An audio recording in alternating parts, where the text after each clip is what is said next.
Hi, my name's Phil. I like talking about politics, and in this video, I like to take another look at Operation Yellowhammer, which is the document that the government prepared a couple of years ago in order to inform them about the consequence of a no deal or a hard Brexit.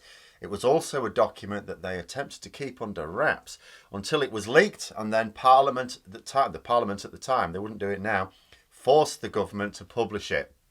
But first, if you'd like to be notified of daily news and politics, please subscribe to the channel and click the bell notification icon. So, with the shortages of food, medicines, energy, fuel, the basics of life in Britain, basically, should we take a look at how much the government can genuinely say they didn't expect and how much they were warned about in advance? Operation Yellowhammer was their warning. Of note were the warnings of disruption at borders, especially with France, as a result of the mandatory controls on UK goods. Note the term mandatory there. When the government tried to claim that the checks are largely unnecessary, it's really just the EU being spiteful, this document makes clear that they understood the rules perfectly well. It said that the ports would be blocked immediately. The way the government dealt with this was, of course, building a load of lorry parks around Kent. To much cheering amongst the Brexit and Tory voting population. Just kidding. They hate the sights of concrete and the smell of piss. It said that the demand for energy would be met, but that months later there could be a problem with the security of energy. It said that there would be a significant increase in the cost of electricity for both business and domestic consumers. Well, here we are some months later, and that's exactly what we've got. They weren't kidding, were they? And this was known before Boris Johnson signed the withdrawal agreement, even negotiated it, even before he became Prime Minister. So any notion that this was unexpected may be dispelled quite readily. And this is important because Brexiteers, as well as blaming everyone else for their mess, they're doing it again this week, keep trying to talk about it being, oh, it's only the sort of thing you can see with hindsight. Yeah, it's all right saying this in hindsight. No. It was all there, 2019. And although the government tried to keep it secret, they didn't. We all knew in advance, so no Tory MP gets to say, well, at least they didn't know about it, because the government failed to keep it under wraps. So the government knew that energy bills were likely to go up, and significantly, to use their own term. They also talked about types of fresh food being in short supply. Although it was bullish in not thinking that there would be a shortage of food, just as a concept, it did say that availability and choice would be reduced. And this is what we're seeing now. Like, people in the food supply chain tell us we're not actually going to run out of food. We're not going to go to Soviet era going into a shop and there's like a can of sweet corn on the shelf and that's your lot. We're not going to run out of food.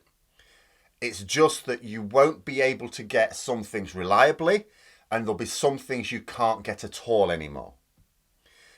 And for all those who go, well, that's all right then. It's like, no, that's not all right, because we used to be able to get what we wanted, within reason. They noted that those on low incomes will be disproportionately affected by the price rises for both food and energy. Again, in black and white, that they knew the cost of food and energy was going to increase and that it would hurt the poorest the most. And I wish Labour would amplify this message a bit more. The Tories published a paper that said that they would make people poorer with food and energy price increases that they deliberately inflicted upon us. Again, all warned about in advance. When it comes to water, they said the biggest risk was a failure of the chemical supply chain. We've seen that recently as well, haven't we? This is why the government are prepared to allow some water companies, with written permission, to dump partially untreated water into rivers for a time. They warned about serious levels of protesting from the public. In other words, they knew that Brexit was going to be very unpopular once it became a reality. They knew that it wasn't going to be what people wanted. Naturally, the government dodged a bullet here with the pandemic and their legislation outlawing all forms of protest that they arbitrarily disagree with. Oh, that's an annoying protest. You can't do that. No, that protest's not annoying because they agree with us. There was also a passage on trade between the UK and Ireland. Now, bear in mind, this was written before the Northern Ireland Protocol was a thing. Back then, the backstop was the idea. So this was talking about if we left the EU without the backstop.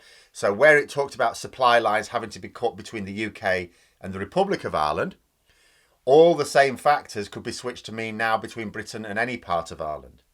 But this was talking about a no-deal scenario, and the picture it paints is a much worse one than the one we have with the protocol in place.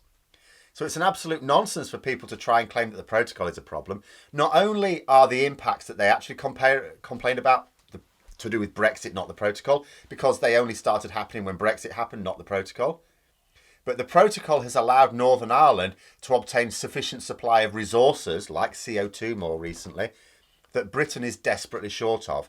And the political fallout, although there is some, way less severe than the prediction in this paper. The paper warned that an increase in inflation following EU exit would significantly impact adult social care due to staff and supply costs going up. So for those who haven't had social care pop up on their radars yet, that's a fun episode for the future, because guess what? We have high inflation right now. You know, the rising costs of all these commodities that we need means inflation is soaring. On the subject of fuel, it was concerned by the disruption to traffic caused by border delays. It didn't anticipate a shortage of lorry drivers as such. But then, to be fair, this was written when we had a government that at the time were not planning on being completely insane when it came to foreign labour. This was Theresa May's government, not Boris Johnson's. Priti Patel was nowhere near the Brexit steering wheel at that point in time. But it did say that customer behaviour could lead to local shortages. In other words, panic buying if something looked a bit iffy. Well, if by local shortages they mean 65% of petrol stations in the country, then they'd have been right. And for further encouragement, the government didn't actually have a plan to deal with this either. You know, they noted that this could happen, and it was like, what are you going to do about it? Don't know. So I suppose I would say we shouldn't be too harsh on Johnson over this one, because even the more sane government that preceded his didn't know what to do about it. Other than, of course, not have a hard Brexit. That would have been a good plan. So even, you know, if even the Conservatives agree that avoiding a hard Brexit was the only way to stop this nonsense, then I think we should be rejoining the single market really quickly, shouldn't we? I suppose we'd probably have to customs union first, then single market. It also warned of disruptions to medicines if trade barriers with the EU weren't mitigated. Of course, the government did mitigate that by not applying checks to EU imports. Naturally, this gives EU businesses a competitive advantage over ours, because they can continue to manufacture their goods and sell them quite cheaply in the British market, competing with British businesses. They can sell it quite easily here. But British businesses cannot get anything into the EU without a mountain of red tape and fees, which is why they will continue to delay the checks until they have no other option. The sudden and severe disruption to supplies of food and medicines, at least, would be politically catastrophic. But there we are, and that's just so far. Some of the things it warned about could take years, it says. That's it so far. May be interesting to keep taking a look at this document and you know, and following this hard Brexit path as time goes on. But those are my thoughts. Let me know yours in the comments below. Hope you found the video interesting. If you did, don't forget to click the like button if you'd like to support the channel further. Please also click the Patreon link for details, and until next time, I'll see you later.